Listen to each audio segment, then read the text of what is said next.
Menurut Scott Ubay, ini waktu yang tepat nggak? Salah satu waktu yang tepat nggak untuk menggunakan wildcard? Gak bakal mudah gitu buat manajer yang punya aset Arsenal. Kalau dibandingin sama TAA mungkin saya cenderung lebih ke Robertson karena sedikit lebih murah ya. Sedikit lebih murah. Cuman sedikitnya ini lumayan ngaruh sih. Sedikitnya Sedikitnya ngaruh. Dan Liverpool sepertinya sedang on fire gitu. Saya kok agak optimis Liverpool yang juara ya Scott ya. Jadi Liverpool punya 2 aset yang goal conversion-nya paling tinggi. Iya, dan dua-duanya ada di midfielder. Nah, dua-duanya di midfielder. Midfielder lain harganya naik, ini yang turun.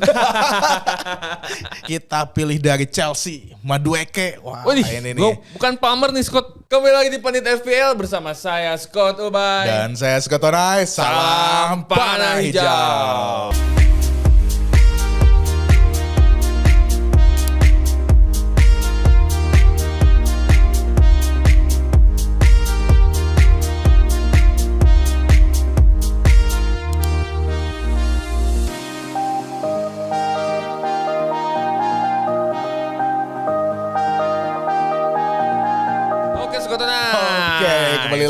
Kembali lagi setelah jeda internasional. Jeda internasional ya, setelah kita timnasan di 2 minggu ini ya, kita kembali lagi bertemu dengan game favorit kita semua. Scott Ubay kemarin mengisi international break dengan main FM 24 gak? Karena kan kemarin Indonesia baru juara nih. Nah, main gak? Itu. Saya sebenarnya player lama Scott. Nah, cuman kayaknya makin kesini makin ini ya, makin jelimet banget, sulit banget ya. Sekarang tuh sampai harus mengatur mood pemain. Nah, itu sampai mood gitu kan. Kayak padahal tentu mood kita juga terjaga Scott ya kan. Apalagi main FPL ini aduh apalagi FPL moodnya ini. Sama kita tuh pengen hiburan jeda internasional, main FPL biar nggak pusing gitu. Nah, moodnya biar bagus, malah main FM sama aja. Kayaknya sih pengen banget main Scott. Cuman melihat kondisi sekarang kayaknya waktu yang dibutuhkan buat main game FM ini benar-benar lumayan banyak Scott, menguras banget gitu dan adiktif gitu Scott. Adiktif banget. Agak berbahaya gitu. Iya, itu lalai akan pekerjaan, ibadah segala macam pasti gara-gara FM tuh. Aduh. Jadi buat kalian yang pengen main FM silakan nikmati serunya bermain FM gitu. Cuman ya ada risikonya lah gitu karena game ini sangat adiktif guys. Baik lagi soal FPL. Oke, langsung aja. Ini di game week 4 sebenarnya banyak banget perbincangan terutama soal wildcard karena emang kebanyakan dari musim ke musim wildcard itu dipakai setelah jeda internasional pertama ya. Betul. Jadi wildcard ini memang kan chips yang lumayan ajaib gitu. Betul. Karena bisa mengubah peta persaingan gitu kan. Jadi buat menggunakan wildcard itu harus banyak pertimbangan gitu kan. Menurut Scott Ubay, ini waktu yang tepat nggak? Salah satu waktu yang tepat nggak untuk menggunakan wildcard? Ya, menurut saya ini waktu yang tepat buat alasannya kenapa? Menggunakan wildcard karena pertama transfer window udah ditutup. Jadi udah fix. Jadi udah fix pemain-pemain ya. Terakhir Ivan Toney udah ke Arab. Jadi kita udah nggak bisa lagi pakai Ivan Toney. Jadi kalaupun pakai wildcard kita gak bakal khawatir lagi nih kira-kira bakal ada perubahan pemain apa enggak gitu kan, ada pemain masuk ada pemain keluar gitu kan. Cuman ya kembali lagi karena di game week 4 ini berarti kan belum nyampe seperempatnya ya, nyampe seperempatnya, jadi harus pertimbangin lebih jangka panjang lagi. Jadi game week 4 ini kayak pisau bermata dua ya.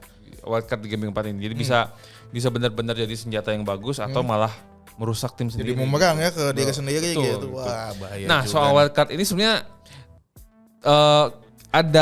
jadi di Pandit FPL sekarang ada merilis artikel Scott.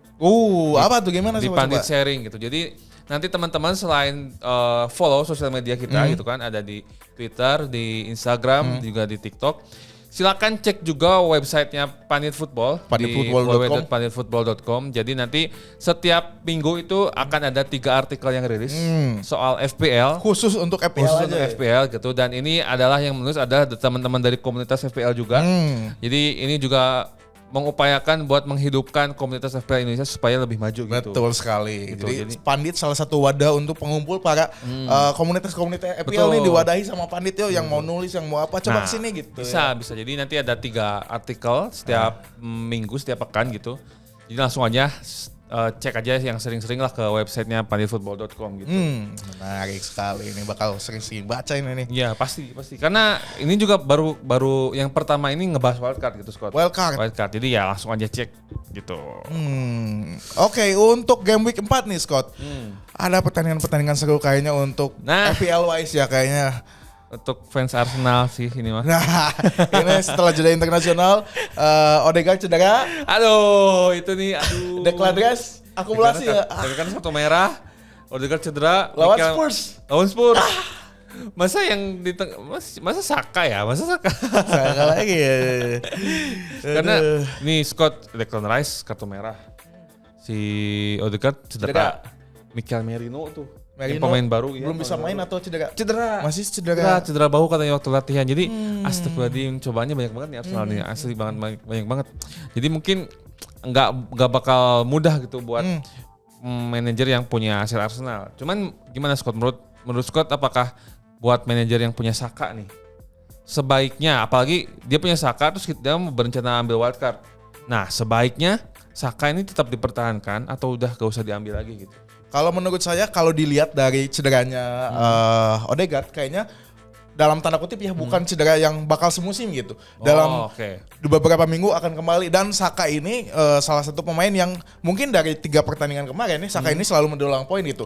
Sayang banget kalau gara-gara Odegaard cedera, Saka dihilangkan meskipun ada impactnya pasti ya dibagi lini tengah Arsenal. Tapi bagi saya secara statistik itu Saka ini layak dipertahankan untuk di game week 4 maupun yang menggunakan wildcard. Cuman pertimbangannya adalah di harga aja mungkin. Harga ya. Akan bersaing sama Palmer yang 10 juga mungkin ya, atau De Bruyne di City. Tapi kayaknya untuk para manajer Saka yang nggak pakai wildcard kayaknya masih tetap layak. Setuju nggak? Oke. Ya setuju sih. Akan pakai. Karena ini memang menurut saya pertimbangannya 50-50 banget Scott. Karena kalau misalkan ya amit-amitnya Odegaardnya cederanya agak panjang gitu, 1, 2, 3, 4 game week gitu. Nah bisa aja Saka ini potensi gol sama asisnya menurun. Bisa aja karena gak ada Odegaard nih. Betul. Cuman di sisi lain Saka ini jadi satu-satunya tumpuan nih karena gak ada Odegaard. Itu poinnya. Jadi Saka ya pokoknya Saka aja lah gitu semuanya gitu. Benar. Secara FPL wise mungkin dibandingkan sama fans Arsenal ada sisi positifnya gitu. Kalau buat fans Arsenal sih udah pasti sedih ya. Buat fans FPL mungkin ini Saka mantep nih gitu. Iya mantep jadinya. Jadi malah jadi tumpuan gitu. Karena setelah lawan Spurs, lawan City 4 game selanjutnya secara FDR Arsenal ini bagus gitu. Jadi potensinya lumayan juga nih untuk Saka. Selain Saka ya Havertz juga mungkin bisa dipertimbangkan sih. Havertz juga tuh. Dia juga striker kan, jadi mungkin bisa pendampingnya Haaland lah gitu. Nah pertandingan lain Scott, menurut saya ada yang menarik. Apa tuh? Brighton? Bukan, MU lawan Soton nih. Kayaknya MU masa kalah sih sama Soton? Iya. Ini justru mungkin salah satu titik baliknya nih. Kalau masih kalah aja udah bingung. Tapi kayaknya ini salah satu titik balik bakal MU menang. Jadi itu kan. Bagi para manajer Ahmad atau Bruno Fernandes. Ahmad loh, banyak loh. Ahmad tuh yang menggunakan karena harganya murah banget. Ahmad itu 5. Iya ya, FDR-nya lumayan 4 sih. TSB-nya 4. TSB 4,2. Tapi dengan harga 5 dia jadi pemain utama gitu. Selain itu Bruno Fernandes yang dia udah janji dari tweetnya, jangan kayak janji-janji politisi. Kebanyakan janji. Bruno Fernandes jangan kayak janji-janji politisi, harus ditepati. Dia di game week pertama bilang saya akan mengganti para manajer IPL yang gagal mendapatkan poin gara-gara saya. Saya tunggu janjinya Bruno Fernandes. Kebanyakan janji asli. Oke Scott, langsung aja mungkin ya kita ke Scott Pick. Scott Pick game week 4.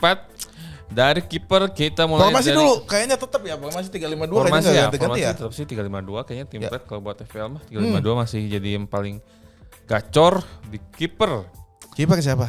Kiper kita pilih Emi Martinez, Aston Villa. Aston Villa bakal lawan Everton ya. Emi Martinez lumayan laku juga sih, harganya 5, TSB-nya 13,10%. Harganya 5 ya, lumayan gak terlalu mahal sih. Ya. Lawan Everton ini memang di 3 game week terakhir gol konversinya ketiga paling bawah 5,4%. Jadi mungkin Martinez bisa dapat clean sheet dari Everton. Cuma menderita 37 shots. Si Everton cuma melepaskan 37 shots. 17 on target dan cetak 2 gol. Sementara Aston Villa itu jarang terancam. Cuman ada 32 shots yang diterima Martinez selama 3 game kemarin. Kebobolan 4, cuman memang belum dapat clean sheet. Belum dapat clean sheet nih Emi Martinez. Tapi secara save Martinez itu di 3 game kemarin melakukan 7 save, tapi bukan yang top banget sih di secara save ya, karena mungkin Aston Villa juga bukan tim yang sering ke serang gitu. Karena memang secara kolektif mereka bisa mendominasi pertandingan lah gitu. Jadi wajar kalau Martinez save-nya gak terlalu banyak gitu. Iya, ini emang lawannya karena lawannya Everton juga. Lawannya gitu Everton gitu kan. Everton siapa sih gitu? Iya, kemarin lawan Bournemouth kalau nggak salah, dia kan kena comeback tuh di menit akhir. Ya. Dia secara penguasaan bola juga kalah gitu. Padahal main di kandang udah unggul 2-0, di comeback 3-2 itu. So, cuman mungkin yang agak jadi isu kemarin kalau nggak salah Konsa cedera, Scott. Ya, itu Konsa cedera, betul. Waktu membela Inggris ya. Betul. Nah, Konsa mungkin cedera. Defense-nya Aston Villa agak sedikit goyah nih kalau nggak ada Konsa gitu. Mungkin penggantinya, tapi kan ada cadangannya lumayan dalam sih kalau Aston Villa ya. Jadi mungkin kayaknya aman-aman aja sih. Aman sih, Aston Villa masih aman sih kayaknya. Oke, defender Scott yang pertama. Oke, yang pertama mungkin salah satu back premiumnya Liverpool yaitu Andrea Robertson. TSB-nya masih kecil 6,5. Kayaknya bakal naik nih sekarang. Lihat harga 6 daripada TAA, kayaknya Robertson ini lebih sedikit menjanjikan gitu soal harga dan juga kualitasnya nggak kalah gitu.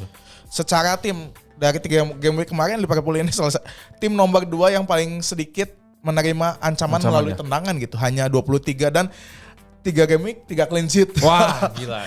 Belum kebobolan ini Liverpool ini. Terus Liverpool ini lawan Nottingham Forest. Nottingham Forest ini dari 3 game week kemarin gitu, 3 game week pertama, tim nomor 4 gol konversinya terendah hanya 5,7% gitu. Baru mencetak 3 gol. Jadi rataan satu pertandingan 1 gol, tapi karena Liverpool masih clean sheet kayaknya potensi clean sheet untuk Robertson cukup besar. Iya nih, selain itu ada potensi gol dan assist juga dari Robertson nih. Di 3 game week awal kemarin ternyata dia ini top 3 defender yang paling banyak created chance, yaitu 5. Ada juga peluang untuk assist atau gol dari Robertson gitu. Ya sih, kalau saya juga kalau dibandingin sama TAA mungkin saya cenderung lebih ke Robertson karena sedikit lebih murah ya. Sedikit lebih murah. Cuman sedikitnya ini lumayan ngaruh sih. Sedikit gitu. ngaruh. Lumayan ngaruh kalau di FPL. Harga beda 0,5 aja mikirnya lama 0,1 gitu. aja ngaruh loh. Jadi ya kayaknya kalau saya sih lebih prefer Robertson daripada TAA. Oke, selanjutnya siapa nih? Next, ambil dari Brighton ya. Udah lama juga gak ambil defendernya Brighton. Kita ambil Lewis Dunk. Harganya 4,5, ini harga normal lah gitu, nggak terlalu mahal, nggak terlalu murah untuk defender ya. Dan TSB-nya lumayan ya, nggak terlalu tinggi juga. Menarik juga karena FPL sekarang nggak ada TSB yang bener-bener gede banget gitu. Tapi ya cukup merata lah sekarang. Dunk ini TSB-nya 6,7%. Dan secara potensi clean sheet-nya dia bakal lawan Ipswich ya. Ipswich kayak MU ya, lawan tim promosi. Brighton di 3 game week terakhir itu shots-nya salah satu yang paling ini ya. Maksudnya Ipswich dalam 3 game week terakhir itu shots-nya paling rendah. Cuman ada 19 yang on targetnya 7, gol konversinya 10,5% dan mencetak 2 gol gitu. Terus di 3 game week terakhir juga Brighton itu jarang terancam. Hanya ada 31 shots dari 3 game week dan kebobolan 2 gol aja, dapat clean sheet 1. Cuman ya karena di Brighton itu maksudnya di game week ini defendernya Brighton layak diambil. Layak diambil. Cuman kalau di kiper itu tuh kemarin Brighton itu ada 2 kiper yang udah main, ada Bart Verbruggen sama Steele. Jadi kita agak ragu tuh mau ngambil salah satunya karena kiper kan agak sulit ya buat diperhitungkan apakah nanti bakal ada penggantian apa gimana gitu. Jadi ya kipernya kita lebih ke Aston Villa dan Brightonnya kita ambil ke defendernya karena Dunk ini konsisten setiap game week dia main gitu. Jadi mungkin di antara defender yang dimiliki Brighton pilihan paling atasnya Dunk sih. Dunk ya. Selain karena Veltman sebenarnya poinnya lebih tinggi, cuman dia agak diragukan, agak kuning nih. Takutnya dia cedera. Pilihan paling amannya emang Dunk sih. Menarik juga nih. Dunk juga kan punya badannya tinggi gitu kan. Ya. Kalau di set piece juga mungkin dia jadi target gitu. Ya kata chance-nya cuma kalah 1 sama Robertson loh. Nah itu. Bagi seorang back tengah gitu. Nah jadi itu. secara tidak langsung Brighton ini secara set piece lumayan bagus gitu ya. Karena juga pemain-pemainnya pelatihnya juga baru Scott. Pelatih muda, terus lumayan fresh lah kalau saya lihat mainnya gitu, nggak kayak musim kemarin yang benar-benar ripuh banget lah gitu, repot banget gitu. Jadi ya semoga di musim ini Brighton kembali lagi ke dua musim sebelumnya yang Mitoma Gacor dan sebagainya gitu. Sampai mereka masuk Eropa kan? Nah, masuk Eropa. Next. Oke, yang terakhir mungkin kita pilih Robinson dari Fulham. Anthony Robinson ya. Anthony Robinson harganya sekarang naik karena poinnya cukup bagus jadi 4,6. TSB-nya juga tinggi untuk seorang pemain Fulham yaitu 16,7%. Potensi clean sheet-nya secara tim ternyata Fulham ini adalah salah satu tim yang lumayan jarang terancam juga gitu. Hanya 35 melalui tendangan. Meskipun belum clean sheet gitu, tapi ada potensi atau gol dari Robinson. Ternyata dia ini creative chance-nya 3 dan sudah mencetak 2 assist. Nah, bagus, itu dia, ini yang jadi penting nih. Jadi secara tidak langsung Robinson ini sering membantu penyerangan karena dia wingback gitu ya. Sering melakukan cross atau memberikan bola ke pertahanan lawan itu, jadi potensi assist maupun golnya cukup tinggi juga untuk Robinson ya karena udah mencetak 2 assist. Dan naik juga harganya ya 4,6. Iya, 4,6 ini 1 naiknya. Berarti banyak yang beli berarti nih. Banyak yang beli. Ya di antara pemain back Fulham yang poinnya cuma 6 5 gitu. Ini dia udah 13 sendiri. Oke. Karena 2 assistnya itu gitu. Menarik juga nih Robinson buat di harga 4,6 ya. Tapi ya harga-harga mid sih, oke. Oke, lanjut midfielder Scott. Midfielder kita udah pasti ambil 2 Liverpool ya. Salah sama Diaz, kita ambil Salah sama Diaz nih. Jadi kita nyebutin 2 langsung. Langsung aja boleh. Salah sama Diaz. Dia sama-sama dari Liverpool karena Liverpool juga lawannya nanti bakal lawan Liverpool tuh lawan mana ya? Liverpool lawan Nottingham Forest. Nah, jadi karena lawannya juga nggak terlalu sulit dan Liverpool sepertinya sedang on fire gitu. Saya kok agak optimis Liverpool yang juara ya Scott ya. Bukan optimis, harusnya pesimis dong sebagai fans Liverpool. Agak pesimis nih sepertinya Arsenal gagal lagi. Kenapa nggak Arsenal, kan sekarang Arsenal tahunnya Arsenal katanya. Tiap hari kayak gitu, tiap musim kayak gitu. Yeah. Tapi kalau lihat dari mainnya sih Liverpool kayaknya overpower juga nih Liverpool. Ya awal-awal aja. Salah sama belum dapat lawan yang bagus aja Liverpool. Oke, belum. Termasuk game week 3 ya, termasuk itu. Belum. Nanti kalau udah lawan-lawan kayak Aston Villa, City atau yang lain gitu agak sulit tuh. Oke, Salah sama Diaz ya, ini 2 pemain yang paling produktif di Liverpool sementara ini dan TSB-nya juga yang paling tinggi 42,7% buat Salah. Diaz itu 16,70%. Nah, secara tim Liverpool dalam 3 game week terakhir itu jadi peringkat keempat dalam hal konversi gol. Ada 14,6%, tapi shots-nya ketiga paling banyak ada 48. On targetnya 16 dan udah cetak 7 gol. 7 gol ya. Kayaknya diborong sama Salah sama Diaz deh, 3-3 ya. Salah 3 gol, Diaz 3 gol, satu lagi siapa ya lupa. Szoboszlai deh kalau nggak salah. Szoboszlai ya. Terus di secara individu, Salah itu di 3 game terakhir jadi midfielder peringkat ketiga dalam hal konversi gol 30%. Ini Salah peringkat ketiga nih. Kalau Diaz itu peringkat 1 kalau nggak salah. 7 kayak itu chance-nya ya. Iya, enggak. Gol konversinya peringkat 1. Gol konversinya 37,5%. Jadi Liverpool punya 2 aset yang gol konversinya paling tinggi. Iya, dan dua-duanya ada di midfielder. Nah, dua-duanya di midfielder Salah sama Diaz gitu. Jadi ini dua-duanya diambil siapa lagi nanti lawannya Nottingham Forest. Dan fakta uniknya 2 pemain ini adalah 2 pemain Liverpool yang harganya sudah naik. Nah, itu. Salah 2 kali naik. Salah udah 2 kali naik. Diaz baru 1 kali. Diaz baru sekali ya. Oke. Jadi mumpung sebelum Diaz naik lagi yang kedua kalinya, buruan beli dulu lah Diaz. Cuman Salah mungkin sedikit unggul karena dia adalah penalty taker. Dan secara assist juga dia punya keunggulan karena dia di 3 game week terakhir itu peringkat ketiga dari semua midfielder yang menciptakan big change. Big change itu ya peluang besar lah. Peluang besar yang hampir sekali mencetak yang jadi gol gitu. Peluang jadi golnya tinggi gitu kan. Banget. Dan asisnya udah 3 gitu. Jadi lebih lengkap lah Salah dibanding Diaz karena harganya juga lebih mahal. Ya. Kalau Diaz itu baru 7 creating chance, jadi cuman jadi peluang-peluang biasa aja gitu, bukan yang big chance gitu. Tapi dia efektif gitu. Jadi ya kalau menurut kita memang 2 aset Liverpool ini Salah sama Diaz terutama buat game ini cukup sangat layak untuk diambil barengan Salah sama Diaz. Oke, next Scott. Oke, untuk selanjutnya nih kita pilih dari Chelsea, Madueke. Wah, ini nih. Bukan Palmer nih Scott. Mungkin itu Palmer bisa jadi, cuman kita pilih yang harganya agak sedikit murah. Karena Palmer terlalu mahal sih. Tapi kalau yang punya budget ya boleh Palmer. Tapi kita referensikan yang harganya murah tapi cukup bagus. Karena Madueke dan Palmer ini kan dua kesatuan. Yang satu Colt, yang satu Fire katanya kan ya. Si Madueke bilang kalau dia Colt, saya Fire katanya. Saya on fire, kalau dia Colt Palmer saya on fire katanya. Bisa aja nih Madueke. Madueke bisa aja. Harganya udah naik juga nih Scott, jadi 6,6. TSB-nya terus naik jadi 11,6% gitu. Ternyata secara tim Chelsea ini adalah tim yang paling banyak mencetak gol dari 3 game week. Oke. Yaitu sudah mencetak 7 gol gol ya. Sama kayak Liverpool sih 7. Terus Chelsea ini lawan Bournemouth. Bournemouth ini dari 3 game week salah satu tim yang clean sheet-nya 0. Jadi kemungkinan kebobolannya cukup tinggi Bournemouth oleh Chelsea ini. Terus dari 3 game week Madueke ini ternyata top 2 midfielder gol konversinya yang cukup tinggi. Tadi setelah Diaz, Madueke yang baru kedua. salah ya. Iya, berarti ini cukup bagus juga nih Madueke nih. Karena kalau misalkan ngambil Palmer mungkin keunggulannya dari penalty taker ya. Penalty taker, set piece. Madueke bukan.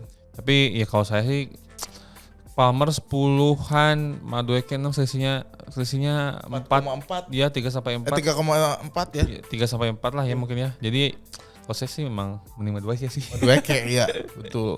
Cuman mungkin Madueke kan main di sayap kanan kalau nggak salah ya. Mungkin pesaingnya lumayan banyak kali ya. Tapi Sterlingnya udah cabut sih ke Arsenal. Jadi persaingannya mungkin agak terlalu berat lah buat Madueke. Kayaknya kalau dilihat dari statistik dia masih tetap jadi pilihan utama sih untuk game week 4. Saingannya siapa emang Mudrik? Mudrik di kiri. Kan ada itu di Jakarta tuh. Ya, ambil jalur kanan, kiri punya Mudrik katanya. Itu ada tuh. Madueke makanya di kanan. Oke. Gelandang keempat. Terakhir nih. Ini belum keempat. Baru keempat.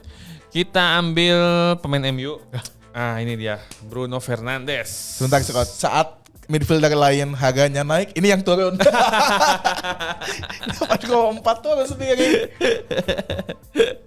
Ya gimana ya Scott ya, tapi secara statistik sebenarnya gimana ya ngomongin Bruno ini emang potensinya kayak mau dibilang nggak ada tuh ada gitu. Ya. Cuman belum kelihatan di poinnya aja nih gitu. Jadi ya sekarang saatnya kayaknya. Mungkin ini turun ini harganya gara-gara banyak manajer yang nggak sabar gitu. Buat kalian yang masih menyimpan Bruno di squadnya, kalian adalah orang-orang terpilih.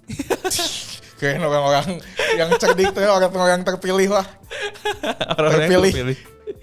Untuk terus percaya pada Bruno. Tapi nanti lawannya Nottingham Forest, semoga aja. Bukan, sekarang Southampton. Oh iya, Southampton, Nottingham Forest, Liverpool ya.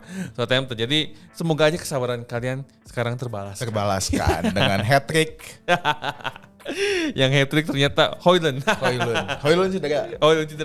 Zirkzee. Kalau lihat statistik Bruno ini dari secara tim ya lawannya Southampton ini salah satu tim yang paling sering terancam, peringkat ke-6 ya dari semua tim. Ada 46 shots dari 3 game week. In the box-nya 32, on target 16 dan udah kebobolan 5 gol dan belum pernah clean sheet. Masa sih MU sebaik itu yang ngasih clean sheet pertama buat Soton gitu kan? Gak mungkin lah gitu kan. Jadi kayaknya MU bakal cetak gol lah gitu kan. Semoga Bruno sih. Ya, karena ya ada potensi penalti kicker dan penalti kicker juga free kick. Jadi Bruno kayaknya Palmernya MU lah ini. Ya benar. Cuman belum netes aja nih poinnya. Tapi secara individu tuh Bruno di 3 game terakhir lumayan udah tergusur sih. Sekarang dia mencetak 8 shots, 4 in the box dan 3 on target, tapi belum ada yang jadi gol. Jadi semoga aja nih lawan Soton jadi pecah telur lah Bruno. Sip, semoga. Next Scott, terakhir dari midfielder. Oke, yang terakhir nih kita pilih Kevin De Bruyne dari City. Dia kemarin frustasi di timnas katanya. Saya udahan udah capek nih. Dia kemarin kan ada ketika mau terakhir. Saya capek meladeni Lukaku kan. Udah angkat tangan. Ini salah satu pemain yang harganya udah naik juga jadi 9,6, TSB-nya terus naik jadi 11%, yang tadinya 3 game week itu di bawah 5%, sekarang udah mencapai 11%. 11%, gitu. Oke. Terus secara tim dari 3 game week awal kemarin City ini adalah top 2 gol konversi. Tadi Chelsea ke 1, keduanya City gitu. Sudah mencetak 9 gol. Okay. Terus City ini bakal lawan Brentford. Brentford ini dari 3 game week adalah top 3 tim yang paling banyak terancam melalui tendangan, yaitu 51 kali dan belum pernah clean sheet. Selain itu, dari statistik individu dari 3 game week, Kevin De Bruyne ini adalah top 3 midfielder yang paling banyak melakukan shoot, yaitu 12 kali dengan 3 kali on target. Jadi Kevin De Bruyne ini sekarang lebih banyak melakukan shoot ternyata. Kalau secara eye test, Scott ya, saya tuh melihat agak sedikit perbedaan khususnya buat KDB sama Odegaard, Scott. Jadi secara eye test itu sekarang KDB sama Odegaard sering melebar tuh.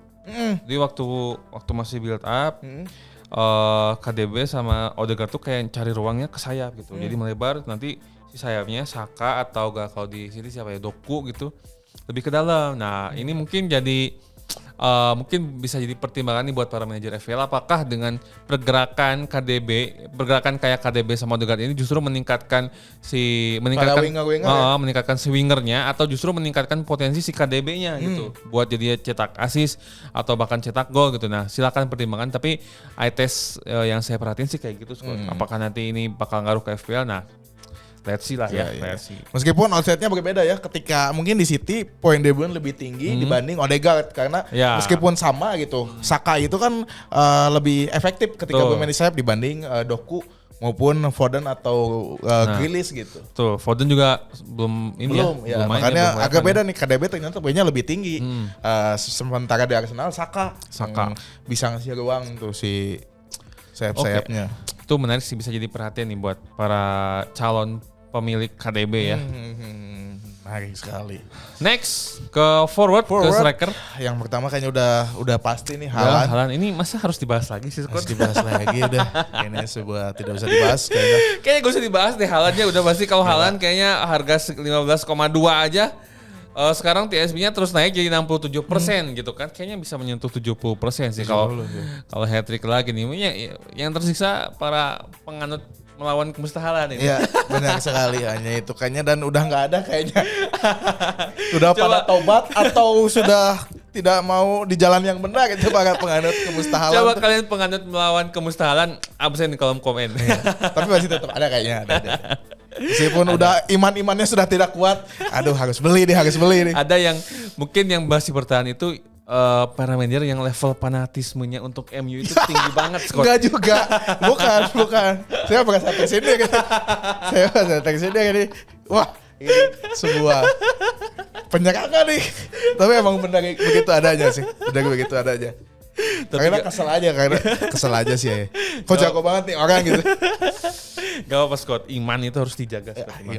Mungkin Yurani suaminya Teh Yura kayaknya nggak pakai Haaland kayaknya nih. Nggak pakai Haaland melawan kemustahalan. Tapi Teh Yuranya pakai kayaknya. pakai. Nah, mungkin langsung bahas ke striker kedua ya. Striker keduanya kita pilih Mas Muniz dari Fulham. Jadi kita pakai 2 Fulham ya di game ini. Iya, 2 Fulham, Robinson sama Muniz. Harganya udah naik juga 6,1 dengan TSB 8,6%. Ini mungkin masih menarik buat diambil sih striker harga 6,1 ini. Karena nanti lawannya adalah West Ham di 3 game terakhir. West Ham itu tim kedua paling banyak menerima ancaman dari tembakan, ada 52, on targetnya 13 dan kebobolan 5 gol, tapi udah dapat 1 clean sheet sih. Dan secara individu si Muniz ini dalam 3 game terakhir jadi striker nomor 2 setelah Haaland ya. Yang shotnya paling banyak ada 11. Cuman Muniz ini belum nyetak gol. Beda gak kayak Haaland. Haaland shotnya banyak, golnya juga banyak. Tapi Muniz shotnya banyak tapi belum cetak gol. Itu aja sih yang jadi pertimbangan ya. Tapi beda juga sama Haaland. Muniz ini punya potensi dari assist juga, Scott. Karena dalam 3 game terakhir Muniz adalah striker dengan creating chance keempat paling banyak, ada 4 ya. Jadi ya bedanya sama Haaland mungkin Muniz ada potensi selain gol yaitu assist. Menarik sih Muniz. Menarik juga nih. Selain Muniz mungkin Isak kayaknya menarik juga nih Isak dari ya? Newcastle. Karena kemarin ketika diwawancara dia bilang pokoknya di game week 4 ini jangan ada yang buang saya kalau yang buang saya akan menyesal katanya. Aduh ini sorry Scott saya udah nggak percaya janji gini ya? nih gara-gara Bruno nih kayak nggak percaya lagi gini nih. Bakal jadi abadi tweet Bruno kalau game week 4 masih belum ini. Gak usah ngikut Bruno dah beneran. Isa kemarin di interview gitu. Pokoknya yang menyesal cina yang membuang saya. Fokus main aja yang bener udah gak usah banyak terbatas janji lah gitu lah. Banyak janji ya. Capek saya dengarnya. Janji palsu. Oke, sekarang kita masuk ke aset-aset diferensial, aset-aset pembeda dan pendongkrak ranking ya. Pendongkrak ranking. Dari kiper nih, siapa Scott? Ini kiper kita pilih kipernya Leicester City, Hermansen. Aduh ini Herman ini siapa? Orang mana ini Herman? Nama baru. Mungkin orang-orang masih familiar bahwa Leicester itu kipernya Schmeichel gitu. Schmeichel ya. Aduh itu kapan jauh? Ya, udah 3 musim kemarin. Tapi sekarang udah ada Hermansen sebutnya. Herman. Ya, meskipun harganya 4,5, tapi dia cukup worth it kayaknya karena TSB-nya 0,5%. Buat diferensial sih ya. Terus Leicester ini lawannya Crystal Palace. Crystal Palace ini dari 3 game week awal kemarin adalah nomor 1 terbawah gol konversi. Jadi dia baru mencetak 2 gol. Eze dan lain-lain masih kesulitan nih untuk mencetak gol. Eze nih, aduh. Jadi potensi clean sheet-nya cukup besar gitu. Terus selain itu Hermansen ini adalah salah satu kiper yang paling banyak melakukan save, yaitu nomor 2 dengan 17 kali save. Ya. Ada potensi poin dari save. Cuman ada resikonya ya. Leicester ini salah satu tim yang paling banyak menerima tendangan, ancaman melalui tendangan gitu dengan 43 kali dan belum pernah mencatatkan clean sheet. Clean sheet ya. Itu ada potensi dan resiko dari Hermansen. Herman ini juga saya jadi Herman aja disebutnya. Ya, Herman aja. Pak Herman ini. Pak Herman. Saya juga baru ngeh waktu riset sih. Ternyata kipernya Leicester ini Herman gitu kan. Terkirain tuh dulu kan kita taunya Schmeichel, terus kan terakhir tuh Danny Ward ya kalau nggak salah. Ya dari Wales itu ya. Kalau nggak salah. Oh tiba-tiba Herman ternyata. Herman sekarang. Oke lah Herman ya. Nah kalau di sisi defender ini kita ngambil lawannya Herman nih, Michel. Crystal Palace bakal lawan Leicester ya. Mungkin memang tadi disebutkan kalau Crystal Palace goal konversinya memang paling rendah, peringkat paling rendah 5,4%. Cuman dari segi pertahanan juga sebenarnya Crystal Palace juga bukan yang buruk sih, dan Leicester juga bukan tim yang serangannya mewah banget gitu, karena dalam 3 game week terakhir Leicester itu jadi tim dengan shots-nya kedua paling sedikit, cuman ada 26 shots. Ya. Jadi dari Leicester atau Crystal Palace baiknya sih ngambilnya defendernya gitu berdasarkan statistik ya. Jadi makanya kita di diferensial di kiper ambil Leicester, di Crystal Palace ambil Michel. Dan di Michel ini secara individu dia jadi peringkat kedua defender dengan crossing paling banyak, ada 13 dan menciptakan 4 peluang. Jadi selain ada potensi clean sheet, ada juga potensi asisnya juga buat si Michel. Cuman ya risikonya tadi karena Crystal Palace ini dalam 3 game week terakhir itu jadi salah satu tim dengan shots conceded paling banyak, peringkat ke-10 sih. Jadi masih mending-mending lah. Ada 40 dan udah kebobolan. Clean sheet juga belum pernah clean sheet, kebobolan 5 gol gitu ya. Ada risikonya di situ sih. Jadi ya silakan pertimbangkan antara defendernya Leicester atau defendernya Crystal Palace buat jadi diferensial. Oke, untuk midfielder ini salah satu pemain yang kemarin mencetak gol, salah satu pemain yang bisa comeback lawan Everton setelah tertinggal 2-0 yaitu Semenyo dari Bournemouth. Selain mungkin Sinestera ya, Sinestera mungkin ini salah satunya Semenyo gitu. Harganya 5,6 sekarang naik karena kemarin bagus mainnya. TSB-nya naik juga jadi 5,2%. Potensi clean sheet-nya, potensi untuk mencetak gol nih dari 3 game week ternyata Bournemouth ini salah satu tim yang paling banyak melakukan shoot, yaitu 46 kali, gol konversinya 10,9%. Terus statistik individu, Semenyo ini adalah top 1 midfielder yang paling banyak melakukan shoot. Ini mengejutkan juga nih, 17 kali shoot dari 3 game week dan sudah mencetak 2 gol. Ini salah satu aset yang lumayan bagus juga nih. Kayaknya sepeninggal Solanke ya. Solanke ke Spurs, Semenyo jadi step up gitu kan. Betul sekali. Jadi gacor banget nih Semenyo. Ini dengan harga 5,6 untuk midfielder di FPL, tapi ketika di taktiknya gitu, strateginya dia ada di depan. Nah ini makanya menarik banget nih Semenyo. Saya juga belum ngeh sih sekarang penggantinya Solanke siapa di depan gitu kan. Kayaknya Semenyo menarik juga nih, harganya murah banget 5,6. Mungkin dia bakal jadi the next Palmer. Wah. Next Palmer 5,6 nyetak gol terus. Scott pernah ngebayangin nggak kalau misalkan Palmer flop nih sepanjang musim ini bakal baik lagi ke 6 atau 5 nggak sih kira-kira ini? Kayaknya nggak ada kayak kasus kayaknya nyampe 5 enggak Scott. Mungkin turunnya ke 7,5 gitu, maksimal ya 8 atau 7,5 gitu. Ini Palmer ini emang sebuah anomali ya dari harga 5 5 atau 5? 5 ya? 5. Sekarang 10,5 ya? Anomali sekali emang. Tapi emang ini gara-gara Chelsea Scott emang sebenarnya. Gara-gara Chelsea separah itu musim kemarin Chelsea. Jadi cuman bisa digendong sama Palmer. Nah, gitu. jadi ngomongin Chelsea sebenarnya pengganti Odegaard itu ada Sterling sebenarnya ya. Aduh. Jauh Scott, jauh. Oh, tolong ini. Odegaard sama Sterling, astaga. Aku mau pakai Sterling untuk game begini. Odegaard sama Ozil oke lah gitu kan. Mau pakai Sterling untuk game begini ya sebagai pembeda. Oke, lanjut Scott untuk striker. Striker kita ambil dari Wolves, Matheus Cunha.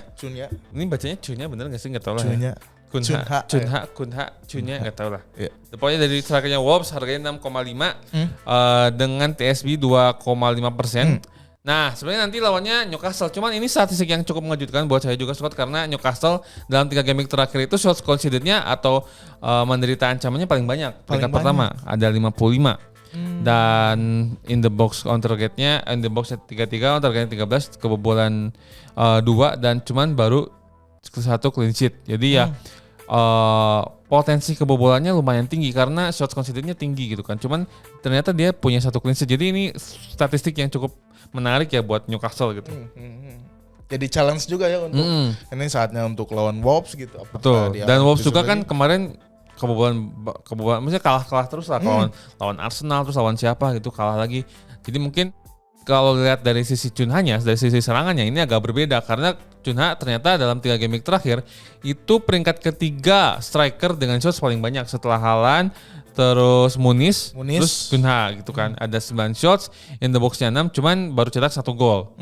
Cuman ya itu resikonya memang di secara serangan 3 game terakhir Wolves itu bukan tim yang goal conversion-nya tinggi. Ternyata cuman ada 9,4%. Jadi ya memang ada risikonya buat Cunha. Cuman dari segi shots itu dia cukup menyajikan dengan 9 shots dari 3 game week. Jadi rata-rata 3 shots setiap game week gitu. 3 shots setiap game week menarik. Jadi ya lumayan lah Cunha daripada nyari striker-striker yang mahal-mahal ya. Cunha ini dengan TSB 2,5%, harga 6,5 mungkin bisa dicoba.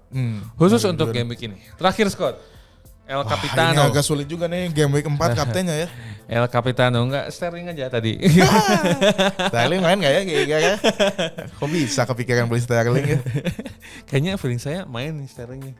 Tapi kayaknya enggak bakal start sih. Substitution pasti. Pemain pengganti lah main Sterling.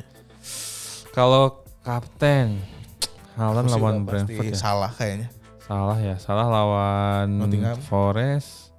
Ya sih salah. Bruno deh. Bruno lawan Soton.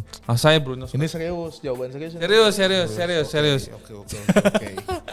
Bruno. Saya aja agak meragukan nih. Bruno Fernandes. Oke, kita Bruno lihat Fernandes, ya. kita lihat ya. Kita pilihan Scott Unai salah, saya lebih ke Bruno. Oke. Kalau Bruno poinnya bagus, Scott Unai akan bagi-bagi kaos t-shirt dari Mills. Oh iya ngomong-ngomong keren juga ya nih. Mills dan juga Hooligans. Sponsor kita ya dari Hooligans dan dari Mills. Jadi buat kalian yang mencari aparel dan artikel buat yang butuh bola banget gitu kan, sporty banget, langsung aja cek di marketplace-nya Hooligans dan Mills. Oke, semuanya udah kita bahas Scott ya, dari mulai pemain unggulan sampai pemain diferensial dan kapten gitu kan. Jadi ya semoga kita semua dapat panah hijau. Gitu. Amin. Terima kasih buat yang sudah menonton. Saya Scott Ubay. Saya Scott Unai. Salam panah hijau.